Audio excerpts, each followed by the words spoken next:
Center at Tufts University, is internationally renowned for her research regarding bone health. As an endocrinologist, her research interests include metabolic bone disease, the acid-base balance of the diet, calcium and vitamin D nutrition, and prevention and treatment of osteoporosis. She currently serves as General Secretary of the International Osteoporosis Foundation and was past president and trustee of the National Osteoporosis Foundation in the US.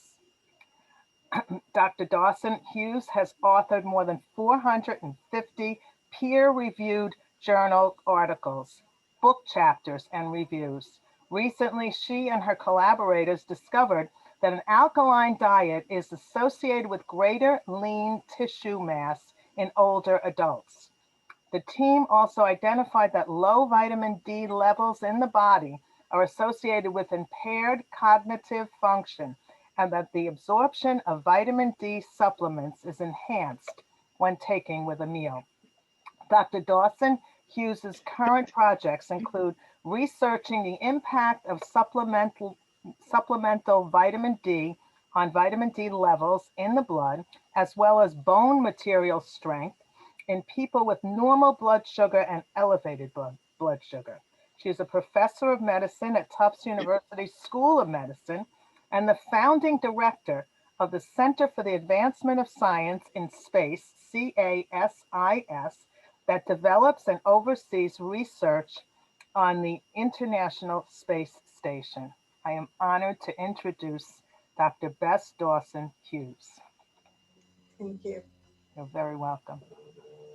Well, thank you very much. I need to share screen here.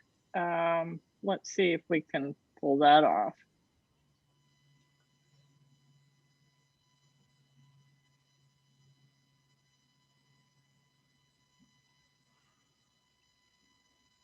Okay, let me go to slideshow. Let's see if we can get into.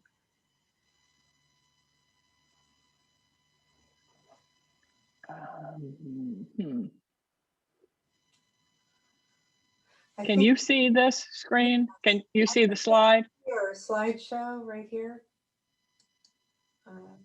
The words at the top underneath the brown. Okay, let's see. Yes. Yeah. See where it says slideshow? It's about the sixth word group of words over. There we go. You've got your cursor on it now, right underneath that. Okay, underneath that. Where it says review. See where it says review? No, I'm not seeing that. Oh, wait a minute. It's above it here. Yeah. Okay, play from start. Okay, do you see it? Yes, perfect. Great. Okay. Okay, good. Let me see. Let me just shut that off. Okay, good. In response to the questions that Shelley passed along to me, I have selected two topics to give a brief review on. These are related to areas that our group and many others have done research in. And the first one is related to vitamin D supplementation. There's a lot of confusing information out there now, and I'd like to give you my perspective on that. And then I will briefly address the acid-base balance and bone issue. So now I'm not getting the thing to go to the next slide. Let's see if this does. Yep, okay. I wanted to initially indicate the definition of insufficiency and deficiency so that we know what 25-hydroxyvitamin D levels we're talking about when we mention a person is deficient or insufficient. And these are the Institute of Medicine, now called the National Academy of Medicine, definitions that are prevalent worldwide. If your level is under 12 nanograms per mil, you are deficient. If you're between 12 and 20, you're inadequate. If you are 20 and higher, that is sufficient. That's all you need, according to the IOM. And it looks like these cuts are pretty on target, as you will see as we go along here. Now, vitamin D insufficiency leads to more fractures. The pathway shown on the left-hand side is very well documented with many research studies. The role of moderate to mild insufficiency of vitamin D on muscle and falls is less well established. But in theory, if it were the case, you would see less muscle strength, more falls, and falls are the big fracture opportunity, of course. So we have clinical evidence that vitamin D affects risk of falls and fractures related to two main sources. One is the very recent, in the last few years, large-scale vitamin D so-called mega trials, the ones you read about in the news like regularly. And then there are the earlier trials, and there are differences here that we will take a look at. The mega trials, we're going to look first at what they've shown for vitamin D and falls. The first one is a trial out of New Zealand, and over 5,000 older people treated with 100,000 units of vitamin D3 each month. That would be over 3,000 units a day if they were taking it daily. And there were 25-hydroxy-D levels started at 24, which is well into the adequate or sufficient range. They're not D deficient. And indeed, vitamin D had no impact on falls. In the next one, this was the big VITAL study out of Harvard by Joanne Manson and colleagues. And Meryl LaBeouf is the first author on this analysis, which agreed with the previous one we looked at, in that supplementation with 2,000 units a day versus placebo had no effect whatsoever on risk of falling. Notice that the D level on average in these 25,000 people, or the subset they measured, was 30.8 nanograms per mil. That's very well into the adequate range. Continuing on, the next one out of the United States also looked at 1,000 versus 200 in the control group and saw no effect on falls. So we're getting a consistent picture here. Nothing, nothing, and nothing. Now let's look at the fracture data that are available from recent large trials. And back to the New Zealand trial with the over 5,000 people that we just looked at the falls data for. No effect on fractures either in this trial. There's one other trial with fracture data that's been reported recently, one of the large ones, and this is the Do Health study out of Europe with 2,157 Europeans aged 70 and older, treated with 2,000 units of D versus placebo, and no impact whatsoever on risk of fracture. So what can we make of, is it a myth that vitamin D is important for bone, or what? I would comment that we first ought to look at where these studies were conducted. This is a global map showing average national vitamin D levels. They're color-coded. If you're in the yellow zone, as was the case for all of the studies that we have to date, United States, Europe, and down under, they are in the 50 to 74 nanomole or that translates to 20 and higher, 20 to 30 nanograms per mil. So all the people in the countries they were recruiting in most of them were adequate already. And so let's take a look at this interesting picture. If we look at physiologic function on the vertical y-axis and nutritional status on the x-axis, you see up at the little letter A there, if you have levels that are already optimal, indicated by A, you have very little room to show improvement, that is to get to level B. If you're going to do these trials, it's more effective if you start with people that have much lower levels so that you have room to see an improvement. So they hadn't a chance of seeing anything here for bone, really. And there's one other thing about those trials. None of them included a calcium supplement. So that takes us back to the very classic trial that got this whole vitamin D and bone movement going. This was published in 1992 in the New England Journal. Nursing home residents, over 3,000 of them, were treated with either 800 units of D per day and calcium, or with placebo.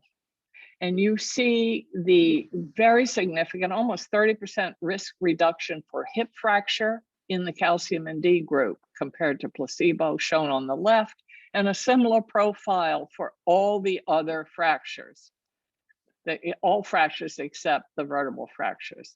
So the combination with calcium was effective here. Was that weird? No. Look at the starting levels on these people. On average, 16 nanograms. You remember our mega trials started up in the 20s and 30 range. Here we're starting low. The people also had inadequate calcium intake. So our lab did a trial a few years after that initial trial. We looked at 700 units of vitamin D3 and 500 milligrams of calcium compared with placebo in older people, and again, confirmed that there is a fracture risk reduction in this situation. Now, in 2019, Yao and colleagues did what's called a meta-analysis. They pulled together all the trials and see if they could get an average effect of vitamin D on fractures. They sorted the trials by whether they gave vitamin D alone, shown on the left, and the other trials were put together that used vitamin D and calcium. And you can see that when vitamin D, in all the data put together, when vitamin D alone was given, there was no risk reduction on hip fracture or other fractures. In contrast, with the combination of calcium and D, there was a 6% reduction in any type of fracture and a 16% reduction in risk of hip fracture. That's a huge risk reduction for a nutrient combination. So let's get down to the details of what do we do now. Vitamin D is very limited in food sources. Sun exposure is important, but where we live, sun exposure between October and March doesn't actually induce skin synthesis of vitamin D, and we're going to need supplements in the winter, if not year round. The regular sunscreen users would probably benefit year round. So let's consider how much, how often, and when to take the supplement.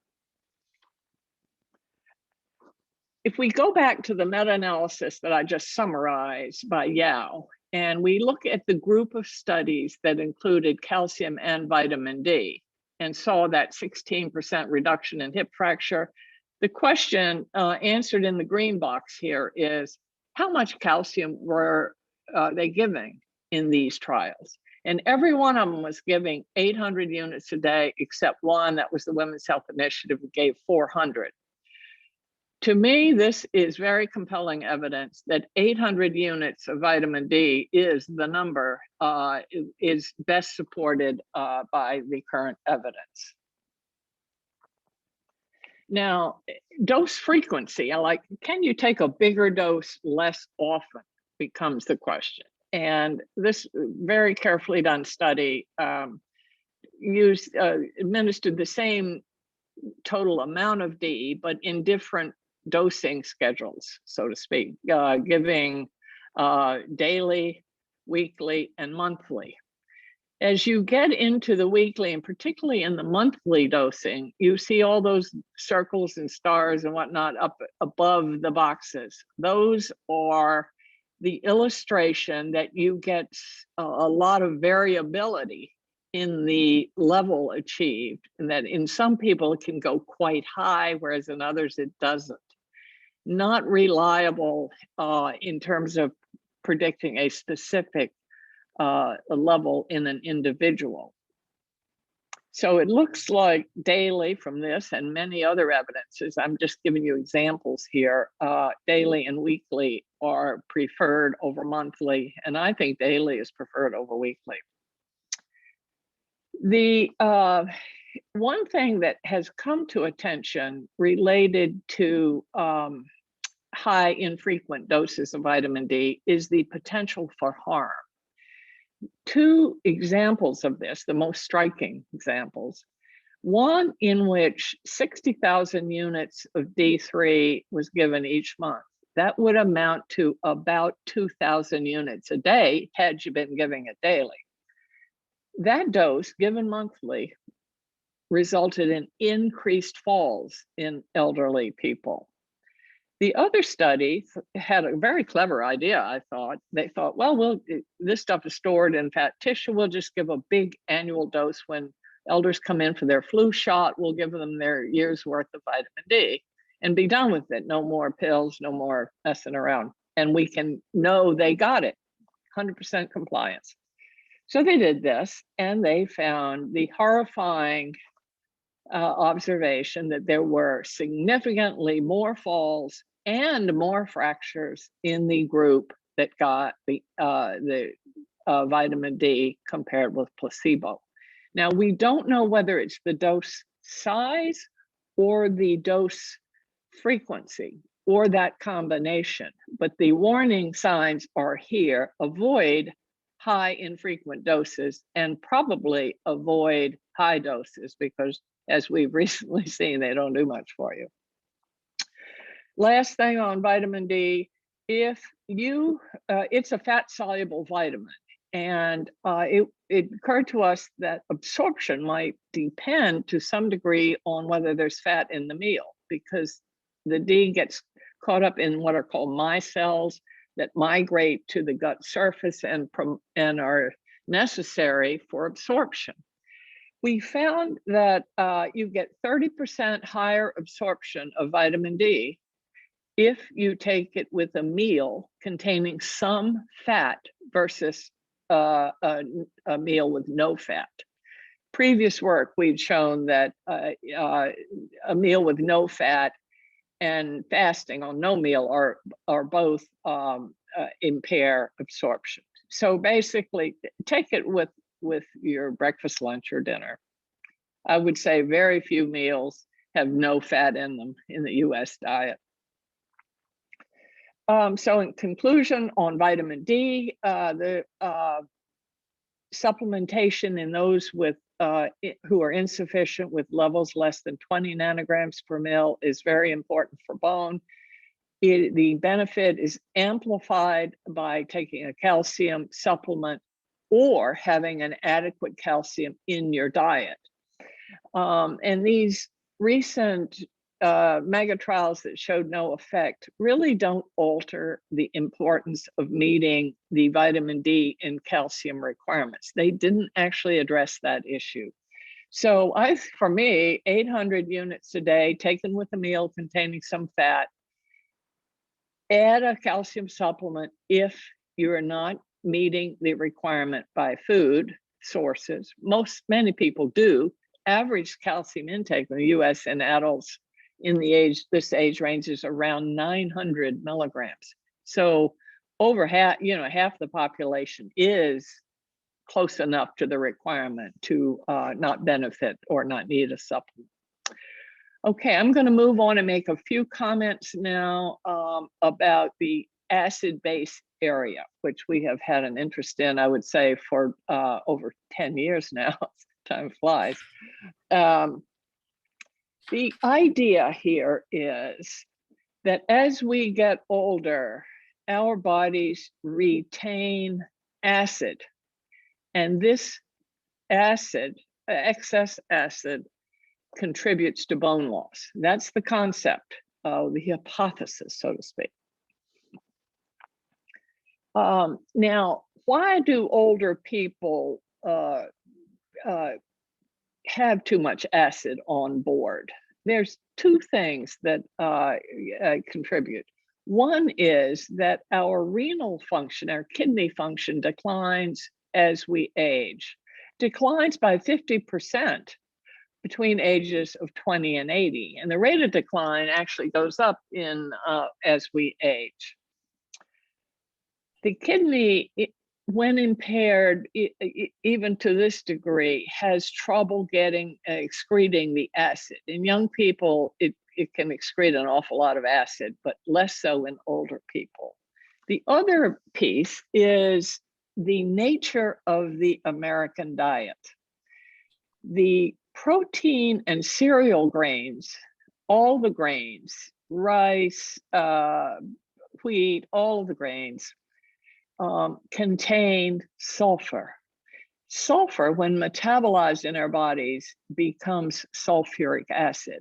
And so these are the sources of acid in our bodies, in our diet.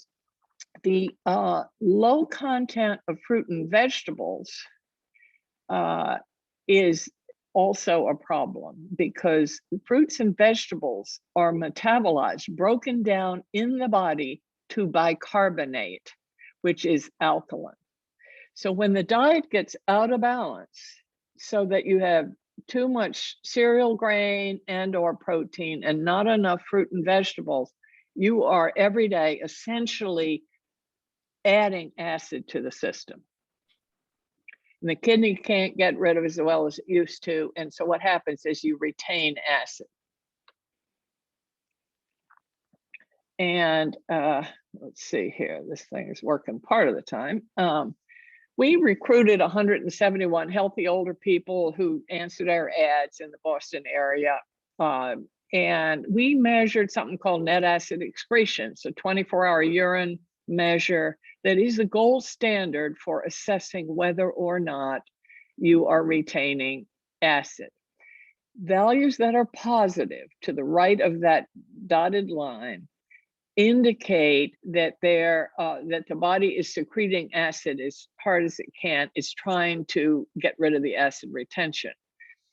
And in this general population, 96% were excreting acid. 96% of the people were to the right of that dotted line.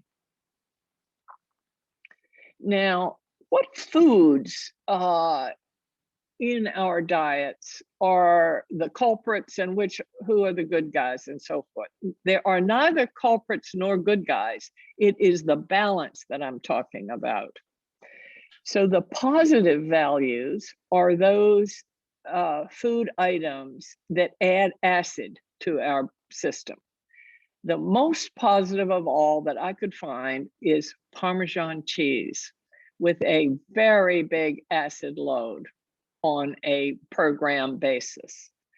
You see the meats come next, chicken, lean beef, fish, all adding acid. The cereal grains, oatmeal, brown rice, bread, are adding hefty amounts of acid. Interestingly, the dairy products and wine are very neutral. They are not contributing to the problem or to the solution.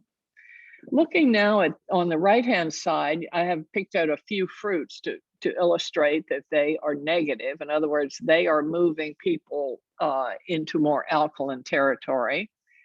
Raisins are highly alkaline, not because the grape is so alkaline, but because you've taken the water out of it and you are left with a very concentrated source of alkali there.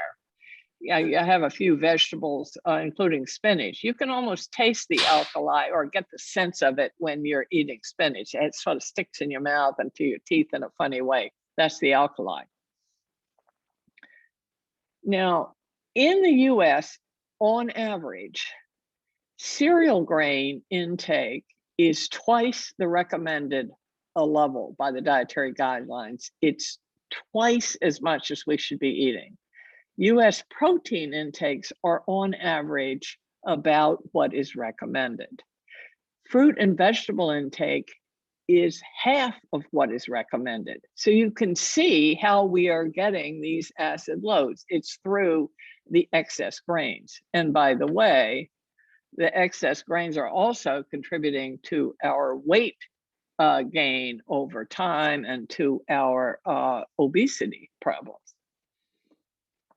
So let's look in particular at what this acid does to bone. This is a little cartoon I made. You have hydrogen ions on the left. That's the acid in the circulation. It comes up to a bone forming cell called the osteoblast. There's a receptor there. It binds to that, triggers some cellular activity, connects through that red connecting piece, signals to the bone resorbing cell called the osteoclast. The osteoclast is the one that dissolves bone, reducing our bone mass and increasing our fracture risk.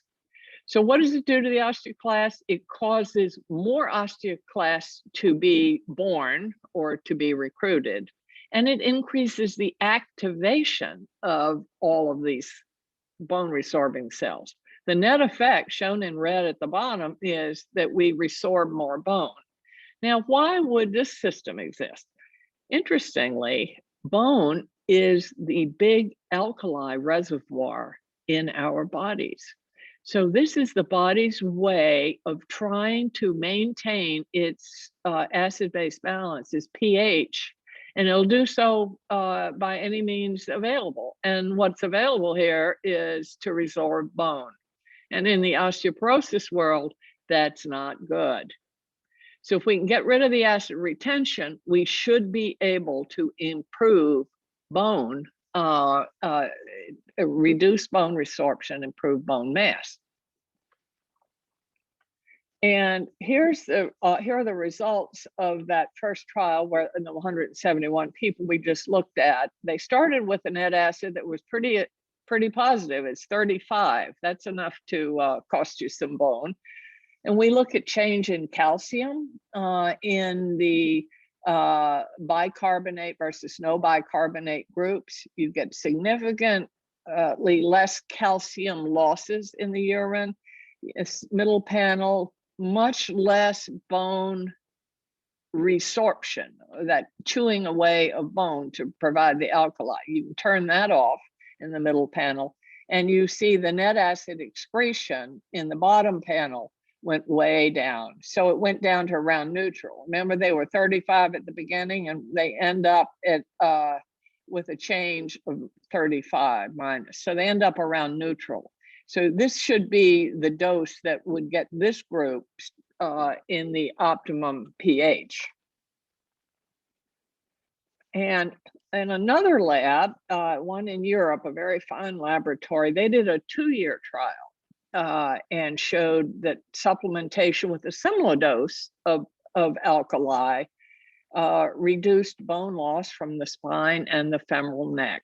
So there is definitely promise in getting a benefit from this kind of removal of excess acid. So in conclusion, my final comment here is that acid-base balance is important. It's not as well recognized yet. It's just a matter of time. It is very important to reduce bone resorption. And we need further study. We've seen that it can reduce bone loss in healthy older people. We now wonder whether to the degree to which it will lower fracture risk. And that's going to be an important area for future studies. So I'd like to, that's my final comment. I'd be happy to take a few questions if anybody has them. I may have sort of overwhelmed you with information here. I hope not. But thank you. No, that was wonderful. It was terrific. Thank you very much. If you'd like to unmute yourself, I can't. Let me see if I can. Let me escape out of this. That was fantastic. It was wonderful to hear what it is, what's behind all of the things that we're hearing different theories all the time about, especially about the alkaline acid. I know. It's there's a lot of stuff on the internet that's kind of wonky, actually. It's definitely true, and it's wonderful to see that. My question for you to start us off, but I'm sure everyone else will have one too, is many people, in fact, I read a book called How Not to Die. Like Greg, he recommends a completely, you're familiar with it, I guess. No, not really. No? Oh, okay. I just thought the topic was funny. It's a funny title. Yeah. But it's all about eating an acid balanced diet only, and that we should consider having a vegetarian diet. Mm-hmm. What is your opinion on that? Well, vegetarian diets are very alkaline by nature. The evidence we have is available, and there's a fair amount of observational work, not a lot of controlled trials, but vegetarians do not have better bone mass in general than non-vegetarians. So it could be that they are missing or short of some other components. And the one that comes roaring to mind, of course, is protein. And it's not only the type, they're missing animal protein, obviously, but they may be missing some of the important amino acids in animal protein that are less abundant in plant proteins. And that may be holding back the gain. The other thing is that you don't really want to be alkaline any more than you want to be acid loaded. You want to be around neutral. That's what our systems are designed for. You can get into problems with high alkaline diets. You get a urine pH that goes up and makes you susceptible to calcium kidney stones, for example, and there are other more serious things in blood vessels. Thank you. It's very helpful. Oh, that is. All right. I'm sure everyone else has a who would have. Well, Anne, did you have a question? I do. I have I'm like, oh my God, I'm taking too much vitamin D. That's for sure. I was always very high in, very low in vitamin D, and there was like massive amounts, like probably in the 90s, they gave me. And now I'm definitely taking too much. Like I'm taking 10,000 a day. So well, there are. I didn't get into all the exceptions, and I don't want to get into all of them here. But there are medical conditions. I'm not saying that's what you have. That do make the absorption of vitamin D problematic. And in that case, under surveillance of your doctor who's measuring your vitamin D level as along the way, those individuals absolutely need more. I'm sorry, my question on that is my doctor won't measure my vitamin D, so I have a new doctor and they tell me that the insurance will not pay to measure vitamin D. So, but she has you on 10,000 units a day. you know, she's new, I- and yeah. Yeah, sounds like it. No, I don't mean that, but it's the U.S. Preventive Services Task Force just recently came out with updated guidelines saying that it's not necessary to measure in the general public, only under specific situations would you be measuring. And so you'll have to work that out. I mean, I yeah. just wondered if you had anything, you know, that I can See, say. without knowing the details, Yeah, I can't say. But in general, that would be, for the general population, that would be entirely out of the question. Yeah. Okay, thank you. Could I ask a few questions? Sure. Okay, very nice to meet you, Dr. Bess Dawson. Thank you very much for coming, and thank you so much for all your research and your knowledge that you're bringing here today. I just wanted to ask you about vitamin D as well. You mentioned to take it with a meal, containing fat, and that 800 IU per day plus your calcium supplement. And myself, like the other lady, Anne, like I take 4,000 a day, just randomly, like, you know, no, my doctor's not telling me to do that. And I think she recommended 2,000. And you mentioned, yeah, so I just wanted to know your opinion on that. Like you said, 800, is that, and I don't have any other conditions or whatever. I do have depression, and I find that vitamin D helps with depression. So I just wanted to know your take on that. If there are no extenuating medical conditions, in some of those conditions that may increase the requirement would include very dark pigmented skin where you don't make it as much with sun exposure. Another one is severe obesity, and then there are all the absorption issues and stuff. I think I showed you the evidence of the clinical trials that used calcium and D. The D dose was 800 in 9 out of 10 of them, and it was lower than that in the 10th. And that's the evidence with calcium that it is effective. You go to the mega trials, and they were using higher doses, and they showed no benefit. So to me, that's the basis for my standing up for the Institute of Medicine's recommendations that were made back in 2011, before we had all the mega trials. You see, they were going on that older sector of information. The new information isn't relevant to the question because they were already sufficient people that were being studied. So I think 800, and I'm the lead author on the International Osteoporosis Foundation position statement on this, and we stated 800 to 1,000 units is effective in people in the general population. So if I could just ask you another question combined with that, like with the calcium, you didn't mention, you mentioned that I'm in Canada, I'm not in the States, our diets are very much the same.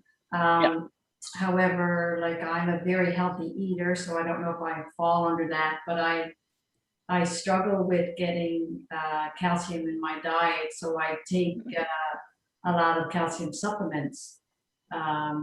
And I'm just wondering what your take is on that. You know, in the NOF guide, there is this little quick thing, a little quick questionnaire. How many dairy do you have, and round up by this and that. I'd take a look at that. If you're not getting, taking 2 servings a day of a dairy food, you are likely to be slightly short. This is just generalizing now. You're likely to be a bit short. And to cover that, I would take no more than 500 milligrams of calcium as a supplement. You take it with a meal if it's calcium carbonate. Take that and the D, just take them together. And then you'll have it covered. So if someone is lactose intolerant, what would you say to them? Then if their dairy intake is 0, let's say, you would use that little calculator and get a sense of how much calcium is in the diet from other foods. Very likely they will need 1 and possibly 2 of the 500 milligram supplements, depending on just how much calcium they're picking up in other parts of the diet. Things like almonds and oranges, the citrus fruit, have good amounts of calcium in them. And you get small amounts from a lot of foods, and it adds up. Thank you very much. Sure. I have a couple of questions, if you don't mind. Okay. First of all, is there much difference between vitamin D2 and vitamin D3? There is some difference. The vitamin D2 is somewhat less effective in bone arena than vitamin D3. If you are a vegetarian and do not want to take an animal-based vitamin, you see vitamin D comes from animal sources, then you would use D2 and that's fine, but you'd need a slightly bigger dose. Okay. And the other question, protein causes you to be acid, which isn't really a good thing, but they're always recommending that you get a high protein level for osteoporosis. Yeah. That seems sort of counter to each other. Yes, that's. I'm glad you brought that point up. In trying to rebalance, you do not want to have a shortfall in protein.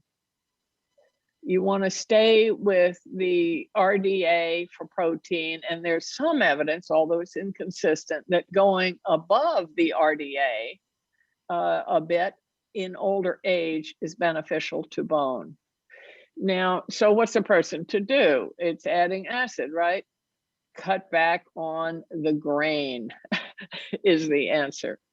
The grain, I showed you the grain, a few grain values, and they are very acidic. And unfortunately, the whole grains have a bigger acid load than the refined grains. If you look at the values for, let's say, brown rice versus white rice, it is because that capsule around the kernel contains sulfur. So you should be using the grains you have. I would favor whole grains, but we just don't need as much as we're eating. As I mentioned, on average in the United States, intakes of grains are twice the recommended level. So that's where the movement should be to rebalance.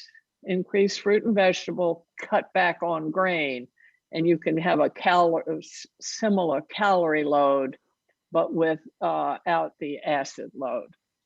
Okay, pretty much the only grain I have is oatmeal in the morning. I don't have to give my oatmeal up. No, you don't. Yeah, sounds like you're in good shape on this one. Hi, I have a question or two.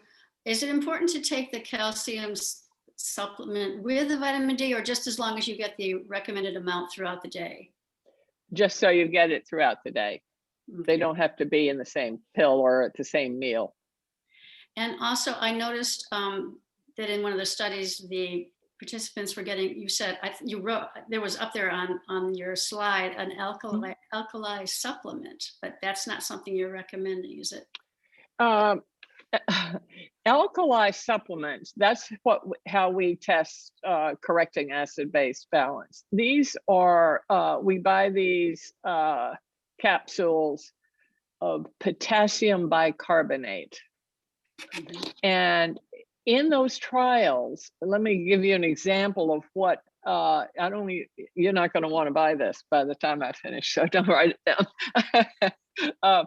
You need to take, depending on your size, you need to take 2 and sometimes 3 capsules with a full glass of water after each meal, after 3 meals a day. And the reason you have to spread it out and take a lot of water to reduce, but you do not eliminate the bloating and GI effects of this alkali. So it's a way to establish that it matters. It's not the way forward to solve the national problem of acid retention because it's too cumbersome. People just aren't going to do it. I wouldn't do it. I mean, it's just a lot. And now, so, yeah, go ahead.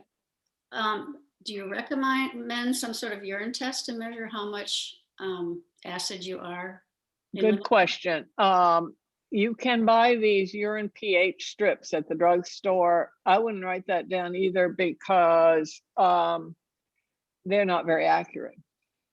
Or they are only looking at one moment in time and urine pH is fluctuating all the time. Our urines are, we would collect in these studies 24-hour urines and measure, the pH is part of the calculation of net acid, but there's a lot of acid that's bound to compounds in urine that doesn't show up on the pH dipstick.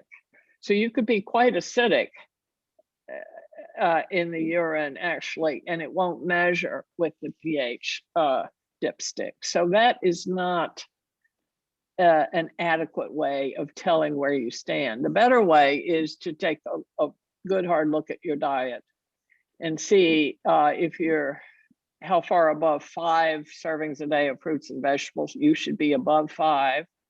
Be able to watch the grains, make sure you're getting your 0.8 grams per kilo of protein, and you can kind of figure it out yourself and tell what you need to do. It's much better than this urine thing because of the error rate in it.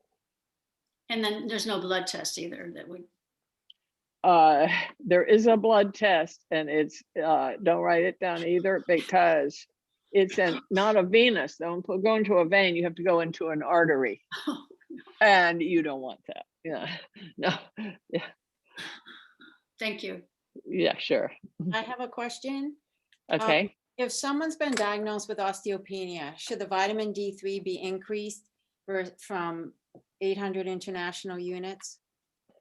Not according to the evidence. No.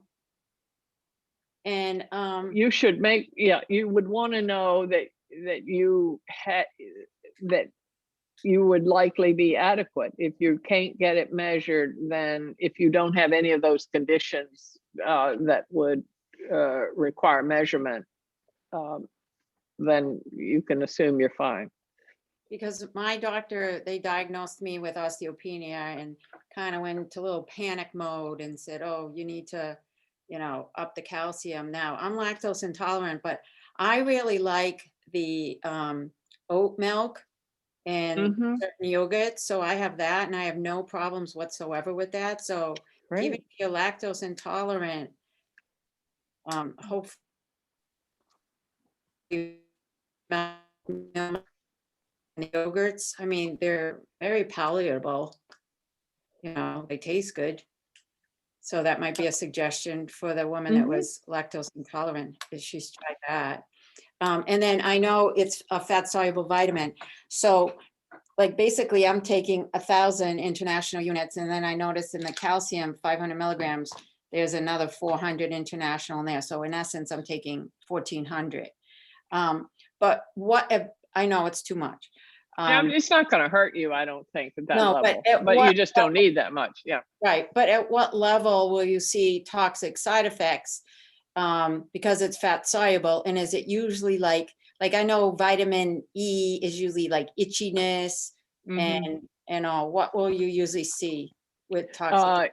You would not even have a chance of developing toxicity on the dose you're talking about. I know, but some of the other mentions of the doses seemed very high. Extremely high doses can give hypercalcemia, high blood calcium, which makes people very sick and can go into coma and have heart arrhythmias, all sorts of things. I don't know if there was an episode that happened in the Boston. Are you all from the Boston area for the most part? I live in New Hampshire, but New Hampshire. Yeah. There was a dairy called Sharon Dairy out in Western Mass that made a calculation error in the vitamin D fortification. And they were putting in hundreds of times too much vitamin D. And a lot of the people who were drinking that milk became toxic. And so that has been our recent, well, it's probably 15 years ago now, but that we saw real vitamin D toxicity with levels of 25-hydroxy-D of 300 and 400 when you only want to be just over 20, 20 to 30. So you have to get up to that kind of level. It's almost impossible unless there's some kind of a mishap like the Sharon Dairy affair. So could we just get a recap of the balance that you recommend of the vitamin D and the calcium again? Okay. You want to have 800 to 1,000 of vitamin D a day. You don't need to take a calcium pill if your calcium intake through the diet is up in the 1,000 to 1,200 range. And if it's less than that, most people will reach that level with a 500 milligram calcium supplement. Can you tell me what you think of the non-dairy milk as opposed for your calcium, as opposed to taking a supplement? Like, is it the same? Would you say that it's the same, or it's better, or? I think most of the people that are for using non-dairy milks have tested them to show that the calcium is bioavailable. That's really the question there. And assuming that it is, and it's hard to get on the market without it, without that proof, the answer lies in the concept of what else comes with the dairy with the non-dairy food item. Does it have other good things for our health or not? Is it good in its protein content and so forth? And does it have undesirable components such as a lot of sodium? I would take a look at the sodium content. You don't want to get your day's requirement of salt while you're trying to get your calcium requirement. So you take a look at it, and if it's going to vary with the products, but if the whole package looks reasonable, then it's fine. Perfect. For a while, doctor, I was a vegetarian, a vegan, and I wasn't getting enough amino acids, honestly. Yeah. I started taking B12 injections. That's how bad my B12 got. Oh boy, yeah. So I just want to say, in terms of and I was not able to drink milk. So I do look at the bottles myself of these alternative milks, and they vary widely in terms of calcium content. And one of the ones I like a lot is called Ripple. It's got high protein and calcium. So, and I mean, I don't work for them, but yeah, and I've never taken any of them, so I haven't actually looked. But anyway, even the yogurts, some of them have no calcium at all. Amazing, yeah. If anyway, yeah. just jump in and ask a question. I really appreciate your presentation here. It answers a lot of the questions that I had after listening to another person a couple of months ago talking to us about alkaline and acid diet. So thank you for all that. Is there a book that you might recommend to us in terms of nutrition? Having osteoporosis, I don't hear enough of that from doctors at all. So I'm really interested in finding a book that will help us with a lot of these questions, and wonder if you could recommend something. Well, you know, Leslie, I wish I could. The few that have contacted me, writers, to see if I would put an endorsement, you know, in the front of the book, and I have said absolutely not.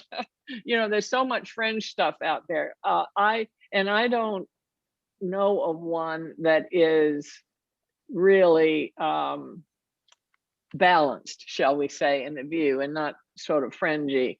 I wish I did. Maybe I should write one. Maybe you should. And a follow-up question. I was so surprised to see the thing about grains. Yeah, I know. I've eaten cereal my entire life, cereal or now oatmeal, every single day of my whole life except for weekends. So I'm a little bit, I guess it's okay to have one serving of that in the day. Of course. This is not to demonize some foods and But sanctify others. It's the balance. Yeah. Right. But I was surprised around about the wine. I've really tried to dial way back on wine. I hardly drink any of it anymore, even though I miss it still. That didn't seem acidic, but I was told that you should, or just in my readings, you should dial back on caffeine and alcohol. So I wonder if you would comment on both of those. Well, caffeine wouldn't, I can't imagine that it would affect acid-base balance, caffeine per se. Now, whether coffee, I don't think coffee is acidic. I think it's more alkaline, actually. Certainly the Kona coffee is. And alcohol, I don't see how it would provide acid because it doesn't contain any sulfur. The culprits here are the sulfur. The grains have something called phytic acid, which contains sulfur, and protein has sulfur-containing amino acids, methionine, cysteine, and those are the sulfur sources. So when there's no sulfur, I don't think there's a problem. Okay. Yeah, it was just that coffee or caffeine, alcohol, and salt were bone thinning. That's what I read. Right, but not because of their acid base. All right, but salt causes calcium to be leached out of the body in the kidney. Okay. Alcohol works through different mechanisms on bone. I misunderstood your question. I thought you were talking about acid-base balance. Okay. And yeah, and smoking is same bad effect on bone. Yeah. So you still have to be low on them or give them up, right? Oh, don't give them up. I'm hoping she doesn't say that. No, I really like the wine thing. I just it was my only vice, having been diagnosed with osteoporosis. I was like, yeah, I'm going to drink some wine and calm down. But no, yeah. Right? Stay away from it? No. The risk for adverse effect on bone starts when you get up in the 3+ servings a day range. Okay. So no, at normal cocktail hour, a couple of glasses of wine, not a problem. Okay, good. It's the higher volume that is. I'm actually going to have to wrap it up here pretty soon. So, thank you, Shelley. I was muted. Excuse me. Oh yeah. I just want to say that number one, you are very impressive. The program that you created for our group, it was just above and beyond my own expectations, and everyone well. I want to thank you so much. you know, such a highly esteemed and local person. Local, yeah. If you ever need anyone for studies, we all volunteer. Oh, great, because we always do. Yes. No, but we're very active, inquisitive group, as I think you can yeah, see. wonderful group. Yeah, I enjoy this very much. And thank you all for attending and for participating. Yes. Yeah, we appreciate you. And anytime, you know, if you'd like to come back yearly, we would be extremely grateful. I have to get my grants in, you know. Yeah. Anyway, I'm going to sign off and let you all have the rest of the time. Thank you so much. Thank you. Thank Thank you. Thank you. Bye-bye. Thank you very much. Okay, wow, that was so much fun, wasn't it? I want to mention a couple of things. Somebody asked about books. I have two. One that was recommended by my sister's doctor. It's Strong Women, Strong Bones. And it was endorsed by the person who at that time was the director of osteoporosis at Mass General. And the other one is actually put out by Harvard Medical. And they put out periodical type, you know, like a magazine regularly on different topics. And I have the one on osteoporosis, and that's quite good. You know, you can look into Harvard Medical. I'll put the address out there on Facebook or something if anybody's interested in it. But they have some good, very good books. That's wonderful. You know what? I'm going to stop the recording so that we can talk.